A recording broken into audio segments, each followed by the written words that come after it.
Good afternoon. I'm not only the Chief Executive Officer of Australian Skeptic, I'm also the editor of The Skeptic, and I'm expecting all other speakers to send me copies of their papers, which I will include in The Skeptic. If you say anything with which I disagree, as I've many times said in The Skeptic, I will exercise my right to disagree with you, and while you may think that's some sort of dictatorial thing, I must remind you that the editor is not always right, but the editor always has the last say. What we're here to talk about today is the annual awards that Australian Skeptics has for many years been handing out. The most well-known of these, that's been going on since 1985, I think, from memory. Oh no, a little earlier, 1982, is the Ben Spoon Award. Now, it takes tangible form over there. You can see it. It's not always been like that. We ran out of space. We had to increased in size. You can see that it consists of a tastefully bent spoon that we suspect was bent by some means unknown to science. It was plated in gold. Looks like an auction room, doesn't it? Any bit? Plated in gold by technologies we believe died with Atlantis. The wood itself is, we have every reason to believe, is the leftover wood from Noah's construction site when he was building the ark. And it's built, as you can see, in the shape of a either a ziggurat, or somebody suggested a temple at Palenque in Central America. One of those, and it is an artefact of extraordinary significance. What it's presented for, of course, thanks Richard, it's presented annually to the perpetrator of the most preposterous piece of paranormal piffle. And over the years there have been many distinguished recipients. One or two of them were even, I suppose you'd say, miffed at having received it. It's not a highly sought after award at all. It's probably the least highly sought after award in the world. Except by Channel 7, yeah. Channel 7 once angled to receive it, and they did. There's many other years they should have received it and they didn't, because they do tend to show a whole heap of rubbish. Anyway. I suppose we should tell you, just a bit of background. We ask people who read our website to nominate individuals or organisations for the Ben Spoon, and at the end of the year, just before the convention, the awards committee get together and decide which of the nominations deserves the elevation to the high accolade of winner. Occasionally we have been known actually to elevate somebody that nobody else has ever heard of, nobody nominated, but we thought, well, this one is too good to miss. And that happened last year. For instance, we're in Queensland, the convention was held in Brisbane last year. There was a Queensland company that was doing great things towards saving the planet. They had invented a device that used to be known as a perpetual motion machine, now tends to be known in the jargon as an over-unity device. This was a gadget that you put some energy into and you got more energy out. Now, anybody who's ever studied even elementary physics know that that is by definition impossible, but that never stops people who want to save the world from the energy crises from which we suffer, and they're constantly producing new over-unity devices, perpetual motion machines, and they're usually things that don't cost a huge amount of money. You put them in your basement, they power your house, they do everything, and it's all wonderful. And the only thing I can't understand about the whole thing, if so many of these things work so well, why we still have power stations all over the Latrobe Valley, the Hunter Valley and various other places. Well, that was last year's winner, and that hadn't been actually nominated on the website. I don't think, we just thought that run up at the time. This year we've got a very distinguished list of nominations, and before I tell you that, I must tell you, just let you into a little secret. I mentioned when asking a question earlier that I left Sydney a week ago, Thursday, and I got to Melbourne via Hobart, which is the unusual way. We took a wrong turning somewhere, and we went that way. I spent 3 days in a in the West Point Casino. This ties this in with the gambling thing. It really has nothing to do with it because there was a very nice room in the West Point Casino. We ate in the casino a couple of times. We spent 3 nights there, and we did not spend 1 cent in gaming of any kind, which was lovely, and I suspect I'm the only person in the history of that building that's ever done that. But while we were there, I gave a talk to a group of the Tasmanian, or the Hobart Skeptics, headed up by my old mate Fred up the back there. Fred is the sort of informal mayor of Hobart, I suppose you'd call him. That's M-A-R-E, looks a bit like an old horse. And I had to confess something. You see, I didn't go to Hobart purely by chance. I was asked by the government to go to Tasmania. Very much as happened back in the late 1790s when the government used to ask people to go to Tasmania. But this was for a different reason. The government had heard that there was in Hobart a secret organisation, a horrifying sort of terrorist cell. And like most terrorist cells, it was clandestine, it was secret of course. It had an aim that really couldn't be satisfied, but they were going to do it nevertheless, and they reserved the right to kill anyone who disagreed with them. Their aim was to remove from the Australian population at large the right to drink the beer of choice, and to insist that only Tasmanian beer could be consumed throughout the country. Now, I went to Tasmania, as I said, I'm good at infiltrating organisations because I don't stand out at all, and especially around Christmas time, actually. And I succeeded in infiltrating this organisation, and I'm here to tell you it's true that this organisation that has this agenda, it is going to probably slaughter, it could quite easily kill us all here today, or any other groups of innocent people in pursuit of its ambition. Its ambition to get Tasmanian beer as the only acceptable beer to be drunk in Australia. And of course the organisation is known as Al-Qaeda. I've been working on that for over a week, and I just thought I had to let you have it. That has nothing to do with the rest of the talk. The list of nominees that we got for this year's Bench Spoon, there were a lot of them in the media, as there usually are. And as I've noted here, as usual, the media did sterling service in the cause of critical thinking by publishing so much uncritical rubbish. They're trying to take it out of circulation, you see. If they reckon there's a limited supply of uncritical rubbish, then if they publish a lot of it, then it'll reduce the total amount of uncritical rubbish in the world for people to believe in. I happen to think they're wrong, but that seems to be the thing. Otherwise, how do you explain it? I know of no other reason. Now, among the newspapers, I mean, almost every local newspaper, every capital city local newspaper, and a few suburban ones got nominations. The West Australian, the Hobart Mercury, the Sunday Mail, which may be Brisbane or Adelaide, Australian Consolidated Press Publishing. Well, they're guaranteed every year to come up with lots of rubbish. But that is what the press does. That is what the local media tends to do. They run ads for mind, body and spirit exhibitions. They run supplements on this sort of thing.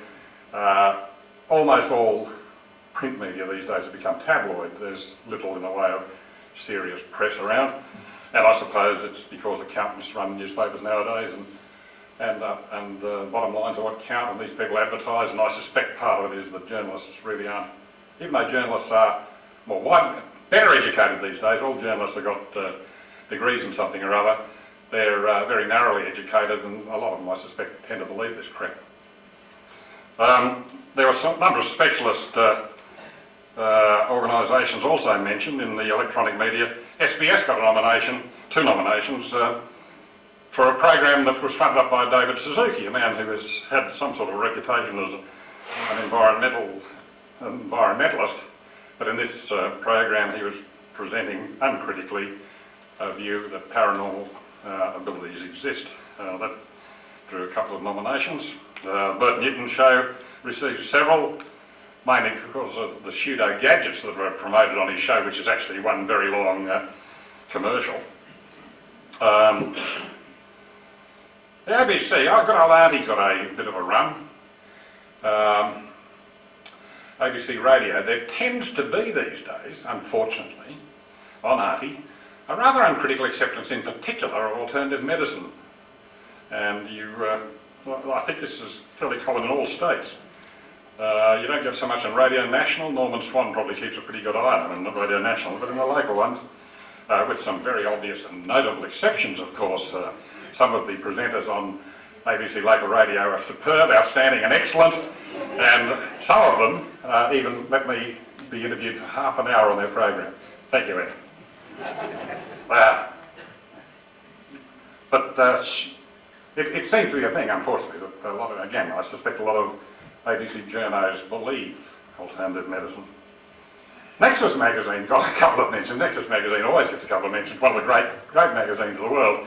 But the one that intrigued me this time is that somebody had written about Nexus magazine that it was becoming a left-wing conspiracy theory magazine, which something I hadn't noticed personally, I must say, but then I am coming to the conclusion that as far as conspiracy theories are concerned, there's not a great deal of difference between those from the left and those from the right these days. They tend to be merging into the one sort of conspiracy.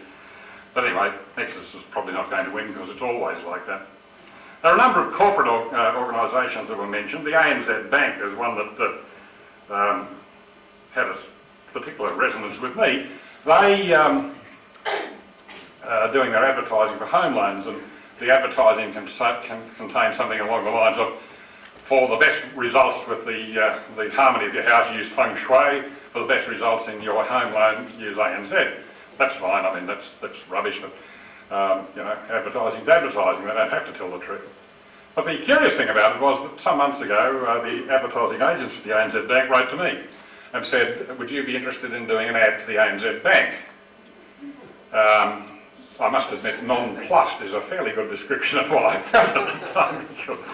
And they said, "We'll just send you what we're hoping that you might do." I said, "Well, send it and I'll have a look." I had no intention of accepting it. And they sent me this thing. It was in the nature of a letter that I'd signed as a prominent skeptic, saying that I had investigated the ANZ's new home loan scheme and found nothing exceptional in it at all and thought it was very good value. And I rang the young lady from the advertising agency and I said, "You want me to sign this letter and send it back to you, do you?" And she said, "Yes." I said, "Well, I'm not going to do it." And I said, "How much are you going to pay me for this?" And she said, "Well, I wasn't thinking of paying you anything. We thought it would just be a joke." And I said, "Well, I must tell you that about 10 or 12 years ago, another advertising agency approached me as a prominent skeptic to endorse a soap powder.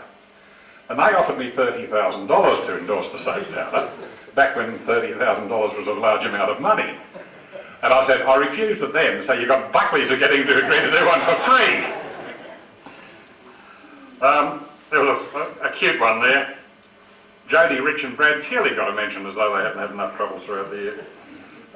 The important thing that Jodie and Brad did, apart from ripping off squillions of dollars, was that when they were making sure that their corporation was going to be the great success that it eventually turned out not to be, they employed at great expense and flew in from overseas a feng shui expert to set up their offices. And I understand that everything that was told to them by this feng shui expert actually went into their head office. And see how far it got them. I mean, now it didn't do them any good at all. But then I did hear that the casino here in Melbourne, when it was first set up, also employed a feng shui expert and they went broke. And I mean, going broke with a telecom company with some very obvious flaws in it is one thing. Going broke with a casino is something entirely different again. Maybe the feng shui worked for the gamblers rather than the other. There were a number of others. There were insurance companies, the Sunway Metcorp Insurance in Brisbane, that were putting up things about how your driving ability depended on your star sign. That has been done before, actually. They just stole that from some other insurance company overseas. A couple of bookshops for selling rubbish books, but you know, bookshops have to make a living. The Synovus Vitamin Company apparently made an ad in which they described Mars and Venus as being light years apart, which offended an astronomer reader. The rest of us didn't say too much. Qantas and Holden both got a nomination for they sponsored the travel around Australia of some bones. which allegedly belonged to a saint, and they were the sponsors. But that's again the sort of thing that large organisations do. And Cadbury Schweppes got a nomination for saying that chocolate is good for you. Now there seems to be some evidence that in fact is true, so they certainly aren't going to win the bench spoon. Academia didn't miss out. We a few years ago gave the award to the Southern Cross University in Lismore, or Woo Woo U as it's known around the rest of the academic community, because at the time they were instituting a study into alternative medicine, while at the same time offering degrees in alternative medicine, which we thought was sort of not only putting the cart before the horse, well, not quite putting the cart before the horse, but actually putting the cart and the horse in neighbouring barriers at the start of the race. We would have thought that, but they're still in business, and now they've gone to a joint venture with the University of Queensland, which is not notorious for being a woo-woo U, but now is heading in that direction. Somebody nominated the Workers' Education Association of South Australia. They offered various new age courses, but then most of the informal educational institutions do that. That's pretty commonplace, and again, it all comes down to money. One of the ones that struck us rather oddly was somebody nominated Professor Mike Archer of the Australian Museum. Mike's a mate of ours, and he's the man that gets a lot of publicity because he's hoping to clone and bring back the thylacine, the Tasmanian tiger. Now, the attack on him came from another scientist who said that Mike was wasting public money in his obsession with returning from extinction the thylacine. And then we got a very staunch defence of Mike from some other scientist who said, untrue, he's not using any public money at all, he has solicited funds from private organisations to support this, which is true, and that money wouldn't have been used for scientific research if it wasn't used for Mike's research. Now, Alan Trounson's here, and he knows a lot more about this sort of stuff than I do, so he might mention whether there's any likelihood of bringing back a Tasmanian tiger or not in the near future. But anyway, we're not going to award the bench spoon to Mike Archer, and he was very pleased when I told him that ahead of the discussion of the video. I just felt sure that it would be true, that we wouldn't. Sport got a couple. Greg Chappell got mentioned, but when I looked at the mention that he got, the late great Australian, well, not late, he's not dead, but he's no longer a cricket captain. He and another number of other celebrities were promoting something. It was in the guise of a charity, but it was actually a fairly quackish alternative medicine site. Sounded good, but it clearly didn't bear it out. And somebody nominated Steve Waugh for his superstitious attachment to his baggy green cap. Now, I can't speak for the entire committee who vote on these things, but I can assure you that asking any committee of which I'm a member to vote a bench spoon for the Captain of Australia, for whatever he does, would be like asking a panel comprising the Pope, the Archbishop of Canterbury and the Chief Rabbi to give a bench spoon to God. So Steve's not going to win the bench spoon either. We got down to the finalists, and there were very, very strong support for three different entities, but they're all about the same thing. For the Arena pay television channel, for Channel 10, and for John Edward. Now, John Edward, in case you're lucky enough not to know who he is a sleazy American who makes a living out of talking to dead people. Now, talking to dead people is not difficult. Anybody can do it. If you know where the nearest cemetery is, you can go down there any time of the day or night and stand and chat. It's not even slightly difficult. It's getting answers the hard bit. And as Shakespeare had it in, I think, Henry IV, Glendower says, I can summon the spirits from the vasty deep, and Hotspur said to him, aye, and when you do they answer you? That's my view of talking to dead people as well. Shakespeare and I have something in common. I think that if the award was purely given on the behalf of cynical exploitation of gullible people for profit, then John Edward and the various television channels that are showing his program would win it hands down. There's one disadvantage, unfortunately, that we like to make this more specifically Australian, and whereas Channel 10 and Arena are Australian companies, John Edward is not an Australian. and I think there are more worthy recipients this year, although that one deserves very strong mention because, I don't know if you've ever seen this, it is sick-making that this bloke cold reads and the programs are edited and people are there in tears because this bloke's telling them exactly what they want to hear, which is fine. My response always is that people say to me, but what harm is he doing? I said, look, if you want to be told that your dead relations are fine in the afterlife, and if you want to be reassured that they hold no grudges against you for any arguments you may have had while they were alive, if you ring me on the Skeptics number, I'll tell you that. It'll cost you a phone call. And my connection with them would be exactly the same as John Edwards is. You don't have to pay $75, as at least 12,000 people in Australia have done for meetings you'll be holding in Australia next February, and probably a lot more. $75 a head. Not bad change for a week's work. Anyway, I do get a bit emotional about that because I hate those sort of people.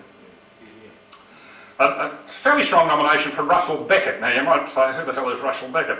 Russell Beckett was a veterinary scientist who lives, I think, in Canberra, who got a lot of publicity 6 or 8 months ago for coming up with a water that contained a magnesium something or other that's supposedly good for curing a lot of illnesses. Now, it wasn't... I had a bit of difficulty with this, although I don't believe... I've tasted this water, it's awful. I mean, you wouldn't want to drink it. It's nearly as bad as Brisbane's town water supply, that's saying something. But Beckett seemed to think that he was onto something, and it wasn't, and there are plenty of people around like that, and they don't get much for it. The real fault there lay with a totally uncritical acceptance of this by the general media. A glowing article was written by a very distinguished journalist, senior journalist in the Sydney Morning Herald Good Weekend magazine. He's a political journalist, he's not a medical journalist. And he wrote about how this thing had helped him personally. From then, all the current affairs programs on television and news programs on commercial television ran this story. I did a small interview on Channel 7 about it, drank this water, and I did give my opinion of how crook it was. And my knees haven't improved a bit. But you're supposed to drink something like 2 litres of this a day. But they then did a follow-up some weeks later when they went back to the people who'd been drinking it, and they said, oh, we're feeling terrific, yeah, no controls, no nothing. The fault lay not with the inventor, but with the media. Catalyst, Artie's own television show. I say this more in sadness than in glee, I must tell you. The ABC's second try at the quantum-type science program received 3 nominations throughout the year. Well, more than 3 nominations, but nominations for 3 different programs they ran. One was for a fairly recent one where somebody seems to have done some research that suggests that it's not the amount of sugar you eat or the amount of fat you eat in the diet that puts on weight, it's something to do with the glycemic index. People who didn't agree with that nominated this, they said that's just tripe, and I don't know, I'm not a scientist. They ran a story on creationism, which was something that we were very upset about, because I had spoken to the executive producer of Catalyst about this at the museum with Mike Archer, and they asked me to find a teacher that taught in the state or private education system who would debate the educational implication of creationism with the creationist teacher. And we'd arranged all of that. Then when it went to air, they used Mike Archer, and giving equal time to that sleazy old turd from the Creation Science Institute in the United States, Dwayne Gish, who now wears a very, very obvious and very ill-fitting wig, I'm delighted to say, and he looked ridiculous. But they in the story, they gave him as much credibility about biology, paleontology and everything else that they gave Mike Archer. Now I know that Artie suffers from the fact that politicians think they're biased and they try to be balanced. But you don't have to be balanced in science shows and give equal time to crap. Or I don't think so anyway. And another one was one that our friend Paul Willis unfortunately was involved in, and I hasten to say Paul had nothing to do with this. Paul went up the Blue Mountains to look at yowies. He wanted to take a skeptic. In fact, Richard Saunders was going to go with him. But his producer knocked it on the head, said, you can't bring a skeptic with you. This is a science show. Paul went up the mountain, and they found all these trees that had big bites out of them. The true believing Yowie man was there, and he said, well, one thing you can see for sure is that all of these bites have been taken out of the trees at the same height, therefore this area is very tall. While they were saying it, they were standing next to a tree, this was about that high above the ground, they were standing next to a tree at which the big bite out of it was down at this level. And it didn't strike this true believer as in any way strange that he was being shown it to be off his trolley by the evidence right beside him, and Paul tells me that they also had one where it was about 4 metres up the tree. They then got on a botanist, a biologist of description who mentioned the eating habits of certain parrots who like to tear lumps out of trees, and that seemed to be the logical answer. But anyway, that got a mention as well. The final one, and the one that you've been waiting for all the time, there's been very serious problems. You'll recall that some months ago there was a bit of a meningococcal outbreak on a scare, and the government decided they would immunise, if they had the vaccine, all 1-year-old and all 15 and 6-year-old children. Now that's, I thought it was between 1 and 15 and 16, but no, apparently they're the most vulnerable ages, around 1 and around 15 and 16. That's all the vaccine they had. The homeopathic industry got on the bandwagon and started promoting homeopathic meningococcal vaccine. And if you don't believe that, here is a bottle. It says meningococcal vaccine. Now homeopaths are usually a bit more careful on that. They usually say this is something you use not instead of the vaccine, but to ameliorate the ill effects of a vaccine. I've got boxes full of this stuff at home. It's to cure smallpox, malaria, well, there's one particular one that covers every type of hepatitis. Now, anybody who knows anything about the medical industry will tell you there are several diseases called hepatitis, and they're all different diseases. They have no relation to each other, except hepatitis is the name. It's got to do with kidneys, as I understand it, or maybe liver, something like that. I said I'm not medical. This particular company made a hepatitis B vaccine. They make the other ones for the others, but other ones have an all-purpose hepatitis vaccine. These things are dangerous, not because, and I've spoken about these to the media, and they always say to me, what harm can they do? And the answer is, of course, they can't do any harm because they can't do anything at all. They can only do harm by kidding you that you have been protected or that your children have been protected against vile diseases. And then you are lulled into a false sense of security, so I'm protected by, let's face it, distilled water with a bit of alcohol in it. That's what it is. So they don't do you any harm except the harm of raised expectations.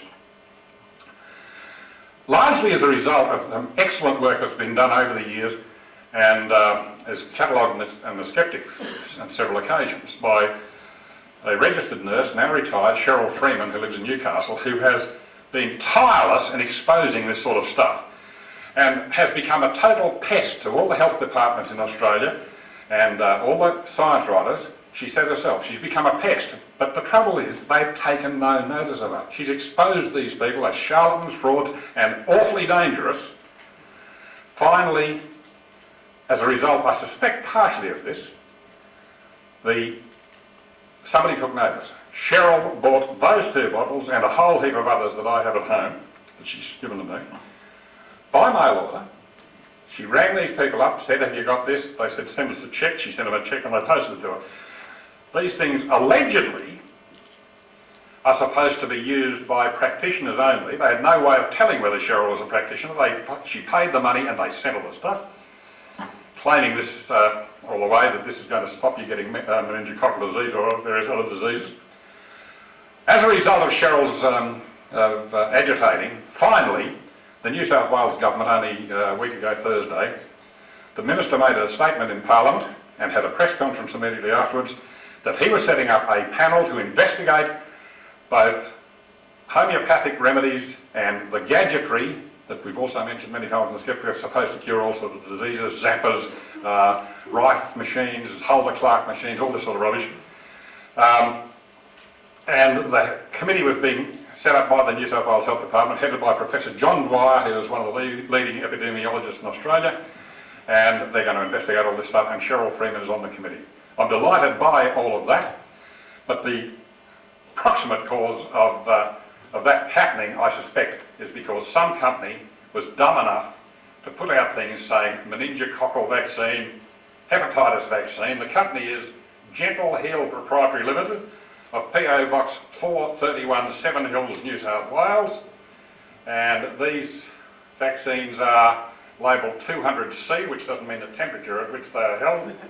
It is a homeopathic designation, which means that this has been has diluted to the tune of 10 to the 400th. That's 10 with 400 zeros after it, which is one hell of a big number. That is, the active ingredient in each of those is 1 over 1 with 400 zeros after it. I said in the Skeptic, the last Skeptic, if you dropped an aspirin in the Pacific Ocean, it would be a lot less dilute than that. And somebody worked it out. In fact, it would be 1 with 270 zeros after it, less dilute than that. So it gives me great pleasure, but a little trepidation really, to announce that the winner of the Bent Spoon for this year is the Gentle Hill Company, which produces homeopathic vaccines.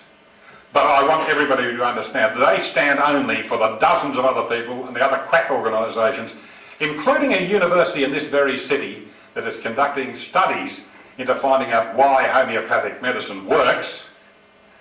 And that's fairly well known. That name will come out not too far down the track, we hope.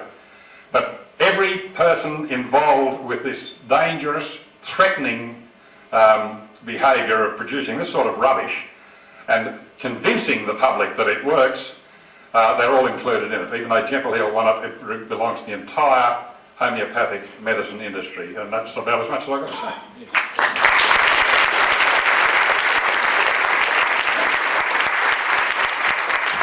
And that's what I've used up all the time, which was a lot of the Richard Saunders and me. Richard's now going to come and tell you who is the Australian Skeptic of the Year.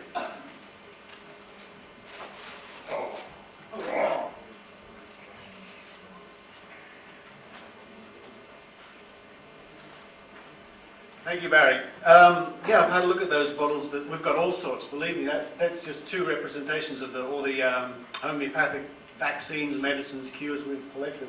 It's quite something. I'm going to announce the Australian Skeptic of the Year, or the Australian Skeptics Prize for the Skeptic of the Year. This is awarded to somebody sort of not within our own ranks, but someone we have great respect for. Before I do that, is Bob Bruce? Bob, I just get Bob to speak for 1 minute on the passing of someone I think you should all hear about.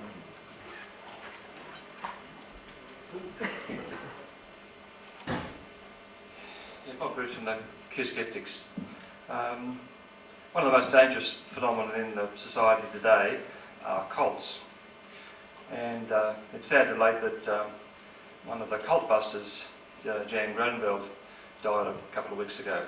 And she spoke for Q Skeptics a couple of times to the group and also to the convention last year. Some of you may have seen her.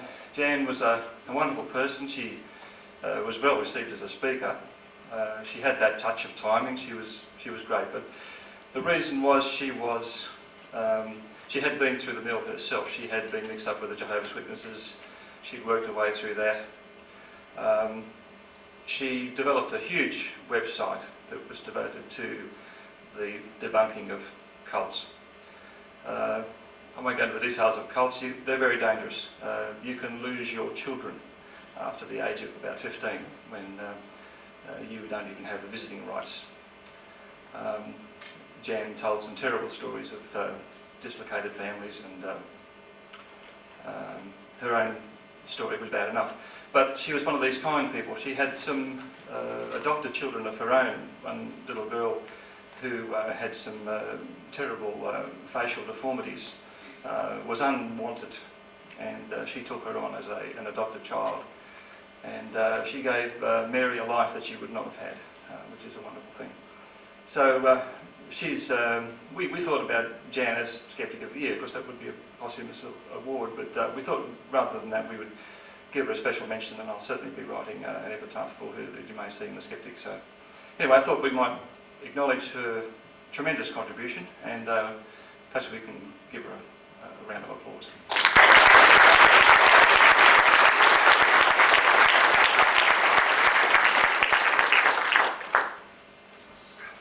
Okay, now, why am I wearing this shirt? I know I was wearing a different shirt before, but I had to make a quick change. When I went to the Australian Museum one day, I think it was for the launch of the Chinosaurs, I was there, there was a big row of badges on the table and people running about, and I'm thinking, oh, Saunders, Saunders. This woman came up to me from behind the desk and said, oh, we've got it right here. Oh, thank goodness. She went over, picked it up. Here you are, Dr. Willis, here's your badge. So that was the first time I think I got mistaken for Paul Willis.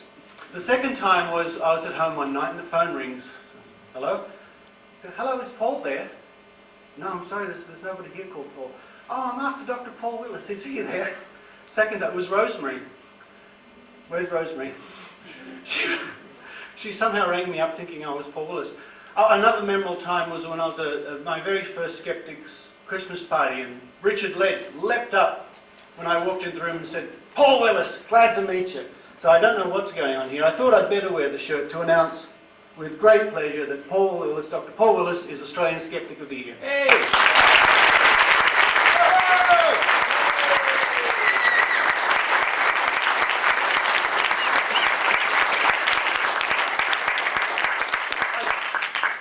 This has actually caught me completely by surprise. I was expecting to take home the bent spoon. I'm proudly presenting it to my series producer and my executive producer with a please explain letter. Look, this is a great honour. I should mention also that there was another nomination that obviously somehow didn't get into the Bent Spoon Awards. It was for Barry Williams, because in the last edition of The Skeptic, a piece of research came to my notice that I thought I could use about men staring at women's breasts for 10 minutes a day was equivalent to a 30-minute workout in a gym. This is the sort of research I want to believe. However, I thought I better just check this one before I go any further. And Barry had actually picked up an internet myth and uncritically published it. Naughty boy. Look, it's wonderful working with you guys. I've said this on a number of occasions at a number of venues. You guys have great stories, and in the media that's what we're interested in, is interesting stories to tell.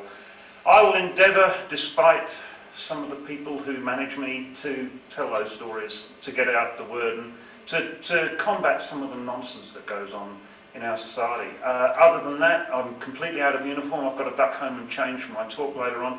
Thank you very much and enjoy the conference.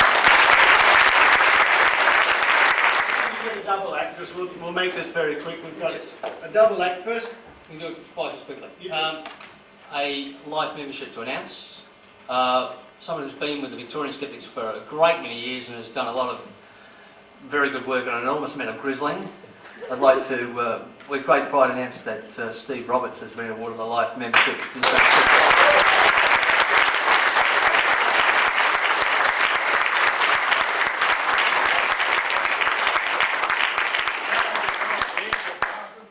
This will come as a great surprise to one member of this room and no surprise to anybody else, but after all these years, it's finally been realised, something we should have done a long time ago. I'm happy to announce, as Barry did for me last year, Barry Williams is now a life member of Australian Skeptics. And about time.